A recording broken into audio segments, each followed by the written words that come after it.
Bismillahirrahmanirrahim, në emër të Allahut mëshiruesit, mëshirbërësit. Të nderuar shikues të televizionit Koha, mirë se vini në programin ton të titulluar Mesazhe Ramazanit 2025, i cili organizohet nga Miftinia e Tetovës. Sot në emisionin ton kemi teologën e nderuar Elmedina Osmani, njëkohësisht edhe studente në Fakultetin e Shkencave Islame Shkup, me të cilën do të flasim për Ramazanin dhe marrëdhëniet ndërnjerëzore, me theks të veçantë për forcimin e lidhjeve familjare dhe shoqërore. E nderuar, mirë se keni ardhur. Mirë se ju gjeta dhe faleminderit për ftesën. Duke u bazuar në atë se Ramazani si muaj i dalluar mund të cilësohet edhe si muaj i familjes, a mund të na tregoni çfarë rëndësie kanë lidhjet familjare në Islam? Bismillahirrahmanirrahim, në emër të Allahut, mëshiruesit, mëshirbërësit. Selamet dhe salavatet qofshin mbi më të dashurin e njerëzimit, Muhammedin alayhi salatu wassalam. Assalamu alaikum wa rahmetullahi wa barakatuhu, paqja, mëshira dhe bekimet e Zotit qofshin mbi ju dhe familjet tuaja. Pasi sot jemi në një muaj të bekat, në muajin ku mëshira e Allahut është e pafundme dhe falja i ka dyert e hapura.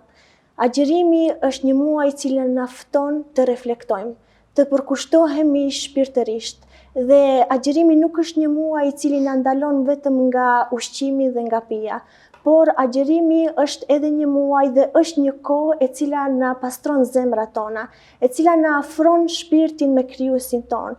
Gjithashtu është një mundësi e artë për të forcuar dhe për të rregulluar edhe marrëdhëniet, jo vetëm brenda familjes, por edhe më gjerë, edhe marrëdhëniet shoqërore gjithashtu.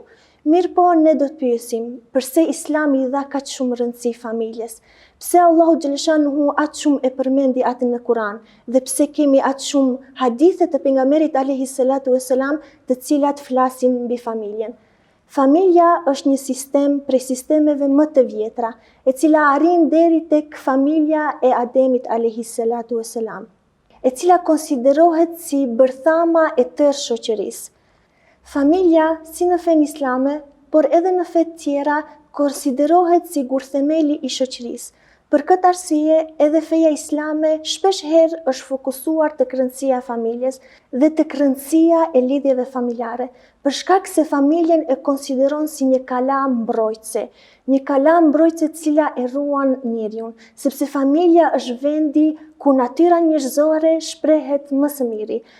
Familja është vendi ku njeriu i realizon dhe i praktikon të gjithë vlerat më të mira dhe më të bukura, siç është dashuria, respekti, mëshira, toleranca, dëmshuria dhe shumë vlera tjera të bukura. Nëse shikojmë në Kur'an, ne mund të vërejmë se 1/3 e rregullave juridike të Kur'anit flet mbi familjen dhe flet mbi marrëdhënien të cilët familjarët duhet ta kenë me njëri tjetrin. Kur'ani tregon për ambientet e qetësisë, Kur'ani tregon për ambientet e prehjes shpirtërore, tregon për ambientet e dashurisë dhe mëshirës, dhe tërë këto ambiente të bukura dhe të mira i formon vetëm një sistem, i cili është sistemi i familjes. Dhe ky sistem është argument prej argumenteve të fuqisë, mëshirës dhe madhërisë së Allahut fuqiplot. Sistemi i familjes i vendos të drejtat e burrit, të drejtat e gruas, të drejtat e fëmijëve, të drejtat e të afërmve, dhe këto marrëdhënie nga aspekti juridik dhe moral janë të shpjeguara deri në detajet më të përsosura dhe kanë një ekuilibër të përsosur. Dhe e tërë kjo është bërë me qëllim që shoqëria islame dhe familja islame të ndërtohet në themele të shëndosha, pasi që siguria dhe qetësia, të cilat i na ofron një familje stabilizuar, janë vlera të jashtëzakonshme dhe janë vlera thelbësore për një familje islame. Lidhjet familjare nuk janë vetëm marrëdhënie të natyrshme biologjike, por ato njëkohësisht janë edhe detyrim dhe janë mënyrë për të arritur deri tek kënaqësia dhe deri tek bekimi i Allahut fuqiplot. Allahu i madhëruar ka urdhëruar në librin e tij, në Kur'anin famëlar, që njerëzit t'i mbajnë lidhjet familjare, që njerëzit të jenë të përkushtuar në familje, ku Allahu xhaleshanuhu në një ajet kuranor thot: "Dhe jepjuni të afërmve, të varfërve dhe udhëtarëve të drejtën e tyre dhe mos bëni shpenzime të tepërta. Çfarë ne kuptojmë nga ky ajet kuranor? Pra fillimisht Allahu xhaleshanuhu i përmend të afërmit. Pra fillimisht ne duhet të përkushtohemi tek familjarët tanë, tek të afërmit tanë nëse ato kanë nevoja dhe kërkesa. Gjithashtu Allahu xhaleshanuhu në një ajet tjetër kuranor ka thënë: adhurojeni vetëm Allahun dhe mos i shtoni askënd në adhurim atij. Silluni mirë me prindërit dhe silluni mirë me të afërmit. Pra Allahu xhaleshanuhu në këtë ajet kuranor neve na tregon se fillimisht duhet besimi në Allahun xhaleshanuhu. Më pastaj vjen respekti dhe sjellja e mirë ndaj prindërve dhe menjëherë pas prindërve vjen respekti dhe sjellja e mirë ndaj të afërmit tanë. Padyshim që edhe kemi hadithe të shumta të pejgamberit alayhi salatu vesselam të cilët flasin në lidhje me vlerën e lidhjeve familjare, për rëndësinë e tyre. Pejgamberi alayhi salatu vesselam në një hadith të tij ka thënë: 3 vepra janë të pëlqyera tek Allahu: besimi në Allahun, mbajtja e lidhjeve familjare dhe urdhërimi për të mirë dhe ndalimi nga e keqja.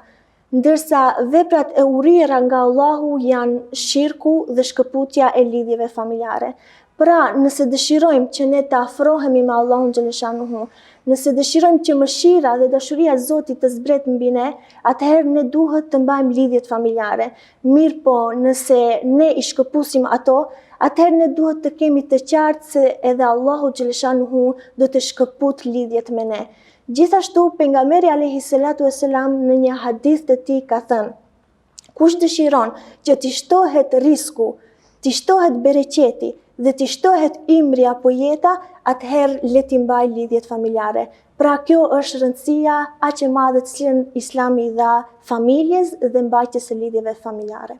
E nderuar, e kuptuam shumë mirë vlerën e lidhjes familjare, mirë po si e shohim edhe vetë kohën e fundit, si kur janë zbehur ato lidhjet familjare që i kemi mes vete, si mund të ndikojë Ramazani në rigjallërimin dhe forcimin e këtyre lidhjeve? Edhe pse në fen tonë të bukur u është dhënë një rëndësi kaq e madhe lidhjeve familjare, ashtu siç e ceka edhe më herët, përsëri muslimanët në këtë kohë sikur janë dobësuar në këtë çështje.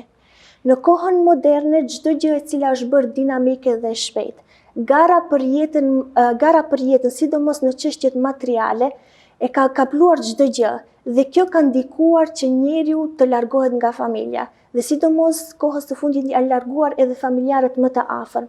Gjithashtu, kushtet jetike dhe ideja për të jetuar pa pasur nevojën e dikujt ka bërë që njeriu apo individi të largohet nga familja.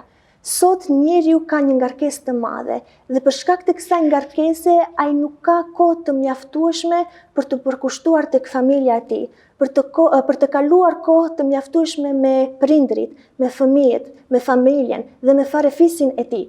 Pavarësisht mjeteve të komunikimit të cilat ne sot i posedojmë, lidhjet farefisnore ditë e më tepër janë duke u dobësuar, akoma dhe më shumë. Dhe sot lidhjet familjare janë reduktuar në vizitat e familjarëve të shkallës së parë, ndërsa të afërmit të cilët i përkasin shkallës së dytë apo shkallës së tretë, ato pothuajse janë harruar njëri me tjetrin. Ndërsa fatkeqësisht mund të them se brezat e rinj sot nuk njohin më njëri tjetrin. Lidhjet vazhdojnë në një mënyrë të zbehur, në një mënyrë që bëhen vetëm në raste të veçanta, për shembull vetëm në vdekje apo në darsma, apo në vizita gjatë ditëve të Bajramit.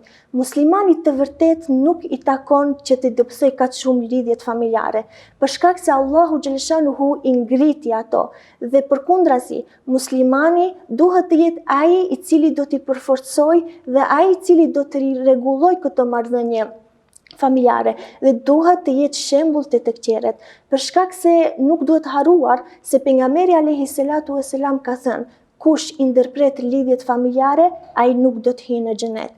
Dhe pasi sot jemi në një muaj të bekat, në muajin e Ramazanit, atëherë ne duhet të mundohemi që të punojmë me veten tonë për t'i forcuar këto lidhje familjare, sepse padyshim që mirësia e Ramazanit ndikon tek ne.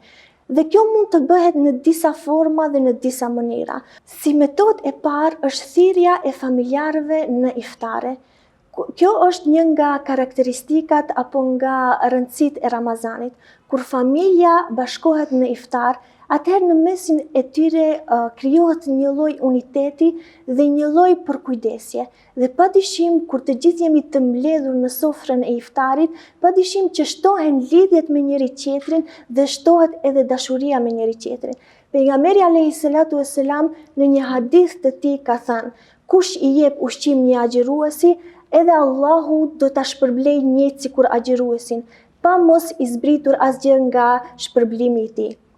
Ndërsa në një mënyrë apo një metodë tjetër për të forcuar lidhjet me familjarët tanë është të ndihmojmë të afërmit tanë, të ndihmojmë ato familjarë të cilët vërtet kanë nevojë. Padyshim që bamirësia është një aspekt shumë i rëndësishëm i Ramazanit, por ai bëhet akoma më i vlefshëm dhe merr akoma më shumë shpërblime kur bamirësia bëhet tek të afërmit tanë, për shkak se bamirësia fillon tek familja. Mund të jenë veprime shumë të vogla, mirë po mund të kenë vlera të jashtëzakonshme, për shkak se pejgamberi alayhi salatu vesselam ka thënë: bamirësi më i mirë është ai i cili bën bamirësi me familjen e tij. Dhe kjo bamirësi apo kjo ndihmë të cilët ne mund t'u ofrojmë të afërmit tanë, kjo mund të jetë edhe një lloj forcimi i lidhjes të cilët ne mund t'i kemi me to. Gjithashtu, një mënyrë tjetër për të forcuar lidhjen tonë me familjen dhe familjarët, padyshim që është edhe pajtimi apo falja. Shpesh ndodh që familjarët të kenë keqkuptime apo mosmarrveshje.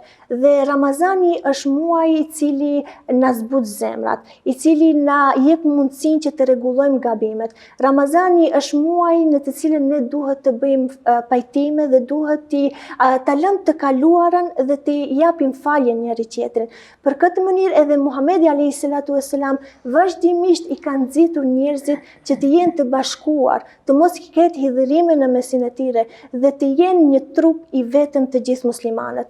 Gjithashtu edhe vlerat më pozitive, më të mira, siç janë dashuria, mëshira, falja, toleranca, buzëqeshja, ndihma, padyshim këto janë vlera të cilat njeriu e ndihmojnë që ai të ketë kontakte më të mira dhe më të bukura me familjarët e tij.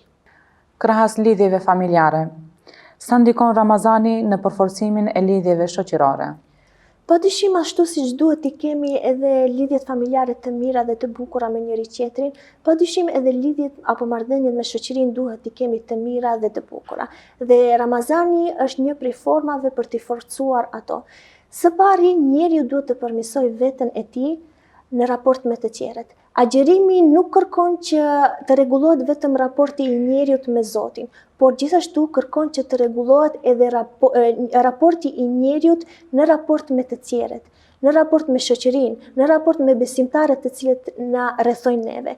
Për këtë edhe pejgamberi alayhi salatu vesselam vazhdimisht ka nxitur besimtarët që të përmirësojnë veten e tyre, në mënyrë që ky përmirësim i vetes, ky person i cili do të shndrohet në një musliman ashtu siç e kërkon Islami, padyshim që të ketë raporte edhe të mira me njerëzit të cilët e rrethojnë. Për këtë edhe Ramazani ndikon shumë, sepse pejgamberi alayhi salatu vesselam ka thënë: ai i cili nuk e lë gënjeshtrën dhe nuk e lë punën me të, atëherë tek Allahu nuk ka nevojë që personi i tillë të agjërojë. Dhe kjo na jep të kuptojmë se ne fillimisht të përmirësojmë veten tonë, t'i lëmë vezet e këqija dhe pastaj të shkojmë tek Allahu me një agjërim të bukur dhe të mirë. Po ashtu, pejgamberi alayhi salatu vesselam ka thënë: nuk është agjërimi vetëm abstenimi nga ushqimi dhe nga uji, por agjërim është që të largohemi edhe nga fjalët dhe nga sjelljet e këqija dhe të ndyta. Nëse dikush vjen dhe ju hidhron me fjalë dhe sjellje të keqe, atëherë ju thoni: unë jam agjërueshëm, unë jam agjërueshëm. Pra, kjo me një logjik të thjeshtë na bën të kuptojmë se e gjithë piknisja apo zanafilla e debateve, e mosmarrveshjeve, e keqkuptimeve dhe ndonjëherë fatkeqësisht arrin edhe tek vrasjet, janë fjalët e këqija dhe të liga. Dhe nëse ne largohemi nga këto, padyshim që do kemi një jetë të bukur. Dhe nëse vërejmë, në Ramazan kemi më pak debate, më pak keqkuptime, më pak zënka në mes familjarëve dhe padyshim kemi edhe më pak vrasje. Gjithashtu, një mënyrë tjetër për të forcuar ndaluar lidhjet shoqërore është e njëjtë edhe si tek lidhjet familjare, që ne të thirrim në iftar shoqërinë tonë, apo të dalim në iftar me shoqërinë tonë, të kalojmë një kohë të bukur së bashku, sepse koha e cila kalon për hir të Allahut xhaleshanuhu, padyshim që ajo është koha më e bekat dhe më e mirë, dhe padyshim që aty do të zbret mëshira e Allahut fuqiplot dhe aty do të forcohen edhe lidhjet shoqërore. Gjithashtu falja e namazeve me xhamat, sidomos tani që jemi në muajin e bekat të Ramazanit, falja e namazit të teravive.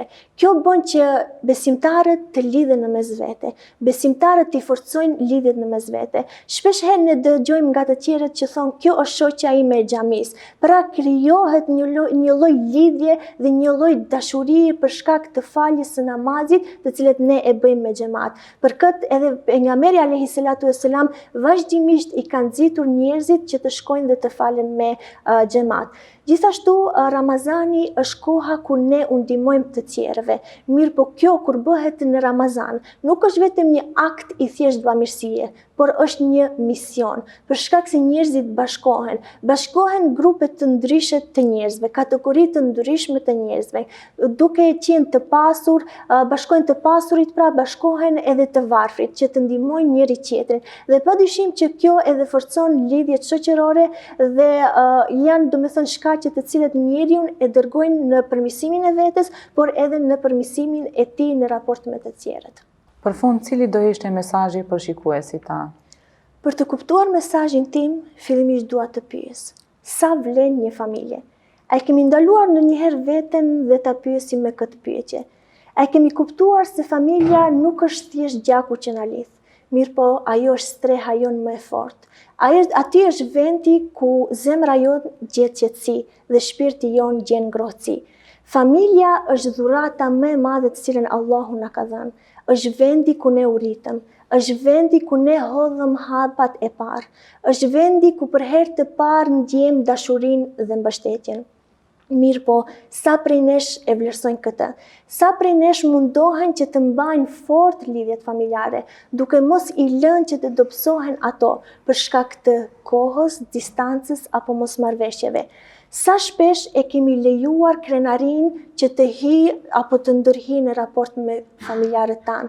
Sa shpesh kemi lejuar që një fjalë e thënë nga zemërimi, një keqkuptim i vogël, të bëhet një pengesë mes neve dhe familjarëve tanë? Sa herë kemi parë një të afërm i cili ka kaluar rrugës dhe kemi kthyer fytyrën nga ana tjetër? Por sot, në këtë muaj të bekat, të pyesim veten: a ja vlen? A ja vlen të mbajmë gjithë këtë inat dhe zemërim në zemrat tona, kur Allahu na ka premtuar mëshirë nëse falim? Pejgamberi alayhi salatu vesselam në një hadith të tij ka thënë: mbani lidhjet familjare, ruani lidhjet familjare, sepse Allahu do t'ju ruaj juve, dhe mos i shkëputni ato, sepse Allahu do të shkëputë mëshirën e tij ndaj atij personi. Të nderuar besimtar, jemi në muajin e Ramazanit, në muajin ku kemi kohë për të rregulluar gabimet tona, në muajin që duhet zbutur zemrat, në muajin që duhet bërë hapin për të falur familjarët tanë. Mos të presim që të tjerët të vinë tek ne. Mos të themi, le të kërkoj ai i pari falje, por le ta bëjmë ne atë, sepse në ditën e gjykimit këto fjalë nuk do të kenë asnjë vlerë. Nëse keni ndonjë motër, vëlla, daj, xhaxha, hall, teze apo kush do qoftë ai person dhe nuk flisni me të, merreni sot telefonin dhe dërgojeni një mesazh të bukur. Nëse keni ndonjë të sëmurë, dhe të cilën nuk e keni vizituar prej kohësh, shkoni sot dhe takojeni atë. Nëse keni ndonjë gjysh apo gjyshe i cili pret për ta dëgjuar zërin tuaj, atëherë mos e lini që ai të pres akoma dhe më shumë. A dini se sa dhimbje ndjen një nën e cila e pret takimin me fëmijën e saj? A dini se sa lot dert një baba i cili nuk i ka parë prej kohësh fëmijët e tij? Prandaj, ndoshta ky Ramazan mund të jetë edhe Ramazani i fundit i ndonjërit prej neve. Ndoshta herën tjetër nuk do kemi mundësinë dhe nuk do kemi fatin që t'i takojmë familjarët tanë. Dhe sa shumë do të kemi dhimbje nëse ne nuk u kemi kërkuar një falje, nuk u kemi dhënë një përqafim apo nuk u kemi dhuruar dashuri. Le të mos e lëm që të kaloj Ramazani pa pastruar zemrat tona nga urrëtia dhe i pa i mbushur ata me dashuri. Le të bëjmë paqe sot që Allahu të bëj paqe nesër me neve. Le të lutim Allahun fuqiplot që të na zbuz zemrat tona dhe të na forcoj lidhjet tona me familjarët. Amin. Ju faleminderit shumë për ndëgjimin. Ju faleminderit edhe juve për këshillat e vlefshme, si dhe juve të dashur shikues për durimin dhe vëmendjen tuaj. Deri në takimin ton të radhës, Esselamu alaikum wa rahmetullahi